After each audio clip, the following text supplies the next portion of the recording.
حسین کے سر کو لایا گیا یزید کے پاس۔ یزید کے پاس جب رکھا گیا وہاں بھی کئی شہادتیں ہو گئی۔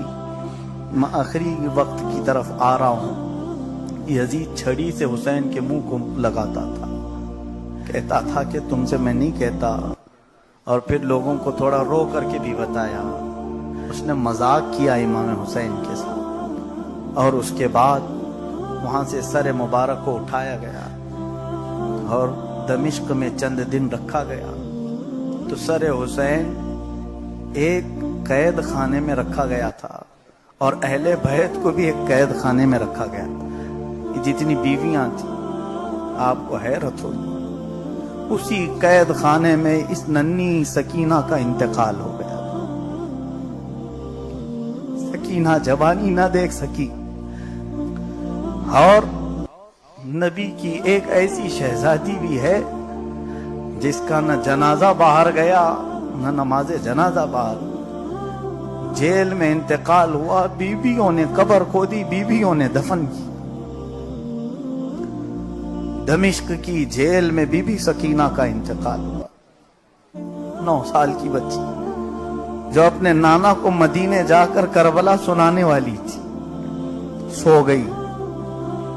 چند دن گزر جانے کے بعد یزید نے اعلان کیا، یہ خاندان والوں کو مدینہ پہنچا دو، زین العابدین کے حوالے کر دو۔ امام زین العابدین جو ان حالات کو دیکھے ہوں، سیدہ زینب دیکھی ہوں، میں کہتا ہوں سب سے بڑے جگر کا کام سیدہ زینب کا ہے۔ اتنے سارے لاشیں دیکھی اپنے بچوں کے، اپنے بھائیوں کے، پھر بھی وہ کیسے صبر کی پیکر بنی رہی۔ آخری وقت تھا، رات کے وقت یہ بیویوں کو پھر جیل سے نکالا گیا۔ مدینہ جانے کا قافلہ باہر کھڑا تھا، نکل کر کے یہ اب بیویاں دوپٹے سوار کر جانے لگی۔ سیدہ زینب پھر سکینہ کی قبر کے پاس آئی، آ کر کے کہنے لگی، بیٹا تو بار بار پوچھتی تھی کب مدینے جائیں، لو مدینے کا بلاوا آیا ہے کہ اب چلو گی ہمارے ساتھ۔ بیویاں قبر کے پاس رو رہی تھی۔ اسی اثنا میں حضرت عباس علمبردار کی بیوی وہ اپنے دوپٹے میں کوئی چیز چھپا کر کے لائی، اور لا کر کے قبر سکینہ پر رکھتی۔ زینب نے پوچھا یہ کیا ہے؟ کہا میرے شوہر عباس علمبردار انتقال سے پہلے وہ کہہ رہے تھے، اے فضل، اپنی بیوی کو پکار کر کہتے، یہ میرے جو دونوں ہاتھ کٹے، ہو سکے تو سکینہ کو دکھا دینا کہ میں اس کے لیے پانی نہیں لا سکا۔ کیا سکینہ تو راضی ہے اپنے چچا سے؟ عباس علمبردار کی بیوی سکینہ کی قبر پر وہ حضرت عباس کے کٹے ہوئے ہاتھ رکھتی، پوچھتی ہیں، سکینہ کیا تو میرے شوہر سے راضی ہے؟ قبر سکینہ سے آواز آئی، ان کو مردہ کہنے والے مردہ ہیں۔ سکینہ کی قبر سے آواز آئی، اللہ راضی ہے، نبی راضی ہے، اور سکینہ بھی راضی ہے۔ عباس علمبردار وہ ہمیں ایسا پانی پلائیں گے جو دنیا والا کوئی پلا نہیں سکے۔ عزیزان گرامی، یہ لٹا ہوا قافلہ مدینہ طیبہ پہنچا۔ اللہ اکبر، مدینے میں قیامت کا منظر تھا۔ جو خاندان اہل بیت بڑی عزتوں کے ساتھ گیا تھا، سب کو کربلا میں چھوڑ کر آیا۔ وہاں ایک بی بی صغرا باقی رہ گئی تھی، بیمار بچی امام حسین کی، ان کو دوسروں کے حوالے کر کے گئے تھے، اور وہ بی بی صغرا تھوڑی سی بڑی ہو گئی تھی اور ہوش و حواس آ چکے تھے۔ وہ دوڑ کر کے مدینے والوں کے ساتھ نکلی، سنا ہے ہمارے گھر والے واپس آ رہے ہیں۔ سرحدوں پر پہنچتے ہی بچی سب سے پہلے قافلے میں اپنے بابا کو پوچھتی ہے، اپنے بھائیوں کو ڈھونڈتی ہے، چہرے کوئی بھی تو نظر نہیں آ رہے۔ زینب سے لگ گئی، پوچھا پھوپھی کہاں ہیں؟ میرا ننھا بھائی علی اصغر کہاں ہے؟ وہ بہت اس پر پیار، بہت محبت کے جذبات نچھاور کرتی تھی۔ زینب نے کہا چل بیٹا سب جا کر کے قبر رسول کے پاس بتاتی کون کون کہاں ہے.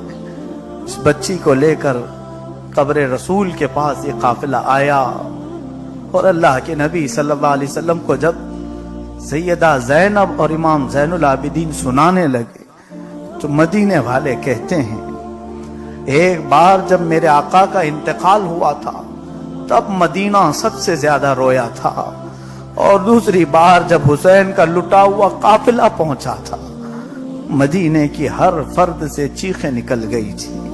اور کیسے نہ نکلے، یقیناً یہ داستان کربلا ہر ایک کی روح کو تڑپا دیتی، ہر ایک کے جسم میں کب کبھی طاری کر دیتی.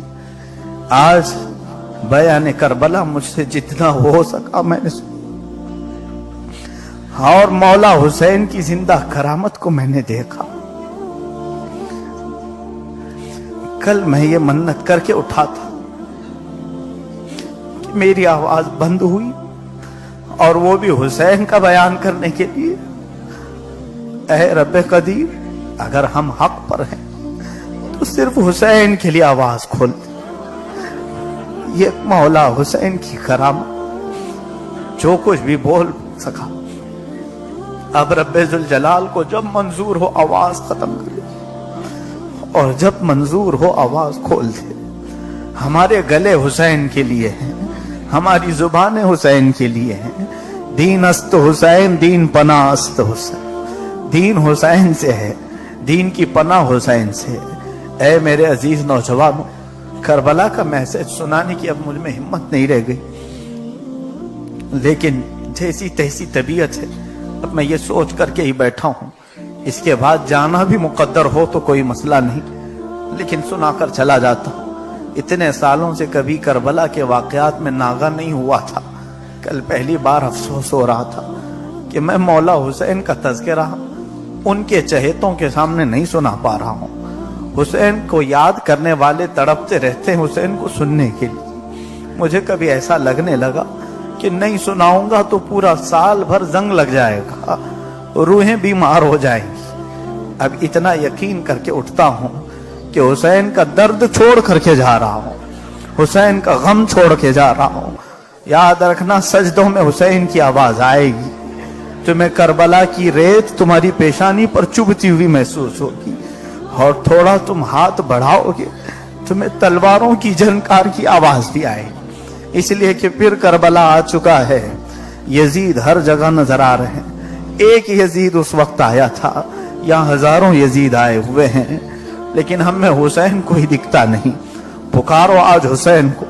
اے حسین اعظم، آج ہماری دعاؤں میں تمہاری ضرورت ہے، ہمارے گھروں میں تمہاری ضرورت ہے. 1000 بچے پیدا کرنے سے کیا ہے، ایک حسین پیدا ہو جائے. معاشرے کو مولا ایک حسین دے دے. اے کریم خدا، ہماری سبیلیں، ہمارے کچڑے، ہمارے نیاز، ہمارے فاتحہ، ہمارے وظیفے، محرم کے لیے ہم نے جو کچھ بھی کیا ہے ان سب کا ثواب مولا حسین کی روح کو عطا کر. میں سچ بتاؤں، اگر ہم اپنے جسم کے 1,00,000 ٹکڑے کر لیں تب بھی حسین کی شہادت کا بدلہ نہیں ادا کر سکیں. ہم اپنے جسم کو کاٹ کاٹ کر چھوٹے ذرے کر دیں تب بھی حسین کی قربانی کے مقام کو نہیں پہنچ سکیں. اس لیے کہ ہم دھرتی کا بوجھ ہیں، ہم کچرا ہیں. ہمارے جینے سے کسی کا کوئی بھلا نہیں ہونا، لیکن حسین کے جینے سے لاکھوں کا بھلا تھا، اور ان کے ذریعے سے امت کا بھلا تھا. اے میرے عزیز نوجوانوں، کربلا کے اس واقعے سے اگر تمہارے دل میں ہلچل پیدا ہوئی ہے تو میں ضرور کہوں گا آج کا سورج ڈوبنے سے پہلے مولا کے حضور سچے دل سے توبہ کر، گناہوں سے آزادی کی توبہ کر. ورنہ یاد رکھنا حسین کے متعلق یہ بھی روایت میں ہے، قیامت کے دن وہ میرے آقا کے سامنے خون میں لت پت جبہ پہن کر کے آئیں گے. قیامت کے دن آئے گا مولا حسین، پورا جسم خون سے لت پت ہوگا، اور جسم میں جگہ جگہ تیر چبھے ہوں گے، اور نبی کونین کے سامنے جب آ کر کھڑے ہوں گے، میرے آقا کی امت شفاعت کی بھیک مانگنے آئی. حسین ہر ایک کا چہرہ دیکھیں، ہم سب کا چہرہ دیکھیں گے، سوچو یہ چہرہ ملا پاؤ گے حسین سے؟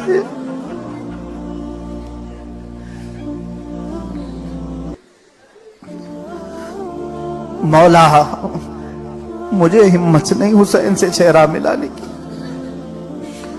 اے کریم خدا ہماری ہمتیں جواب دے گئیں کربلا کے واقعات بیان کرتے کرتے۔ اے عظیم نوجوانوں، آج پھر سے امت تم سے تقاضا کرتی ہے قربانیوں کی۔ آج ہمارے وقت کی قربانی، گناہوں سے نفرت پیدا کرو۔ آؤ مسجدوں میں اذان سن کر کے یہ سوچو کہ مجھ پر بہت بڑا بوجھ ہے، اگر نہیں جاؤں گا تو میری زندگی پر لعنت ہے، اس لیے کہ جانوروں سے بدتر میری زندگی ہوگی۔ حسین تلواروں کے سائے میں نماز پڑھ رہے تھے اور میں آج عاشقی لڑا رہا ہوں اور دکانوں میں گانے سننے بیٹھا ہوں، آج میں کٹوں پر غیبت کرتے بیٹھا ہوں اور نمازیں مسجد کی ایسی ہو کر چلی جاتی۔ ہماری بیماریوں کو مولا حسین کی برکت سے شفا دے تھے۔ مولا ہماری بے آبرو زندگی کو آبرو بخش دے، ہماری بیمار روحوں کو طاقت بخش دے، ہماری پیشانیاں جو سجدے سے مرجھا چکی ہیں ان میں سجدوں کی تڑپ دے۔ اے کریم خدا جب تک ہمارے دل میں تو نے دھڑکن باقی رکھی ہے، حسین کے لیے دھڑکنے والا دل بنا۔ مولا ہم سب کو عاشقان حسین میں زندہ رکھ، قیامت کے دن ان کے گروہ میں اٹھا۔ اے رب قدیر ہم نے یقیناً اپنے اعمال سے بہت بدکاریاں کی ہیں، بہت نافرمانیاں کی، دن کے اجالے میں، رات کے اندھیرے میں۔ اے کریم خدا یہ نافرمانی ہماری نفس امارہ کی شرارت ہے، شیطان کی بہکاوے سے، لیکن آج عاشورہ ہے مولا، اور تیرے نبی نے فرمایا قیامت بھی عاشورہ کے دن آنے والی ہے اور وہ بھی دن جمعہ کا ہوگا۔ اے حاضرین جمعہ، آج جمعہ بھی ہے اور عاشورہ بھی ہے، اور جس دن قیامت آئے گی وہ عاشورہ ہوگا اور جمعہ کا دن ہوگا، اور شاید ایسا ہی کوئی دن ہوگا جب مولا ہمیں ننگا کھڑا کرے گا اور پوچھے گا لاؤ پوری زندگی میں کیا کیا کر کے آئے ہو، نامہ اعمال پیش ہوں گے، پھر وہاں اہل محشر صرف بخشش کے لیے، سفارش کے لیے لوگ ڈھونڈ رہے ہوں گے۔ آؤ مولا سے آج صلح کر لو۔ اے کریم خدا حسین اعظم کی برکت سے ہم سب کی تمام گناہوں کو معاف کر دے۔ سچے دل سے مولا توبہ کرتے ہیں، ہم سب کو عافیت عطا فرما۔ اے کریم خدا ارحم الراحمین مولا ہم سب نے جو کچھ بھی گناہ کیے تجھے ناراضگی کے، آج تو صرف حسین کے خون کی برکت سے ہم سب کو آزاد کر دے۔ ننھے علی اصغر کا واسطہ ہماری دعاؤں کو قبول کر لے، زینب کے دوپٹے کا واسطہ ہماری خواتین کو حجاب بخش دے، مولا فاطمہ زہرا کے ان نونہالوں کا واسطہ کریم خدا ہم سب کے گھر کی بے برکتیوں کو دور کر دے، دین و دنیا کی برکات دے مولا۔ وصلی اللہ تعالی علی خیر خلقی محمد وآلہ واصحابہ اجمعین، وآخر دعوانا ان الحمد للہ رب العالمین۔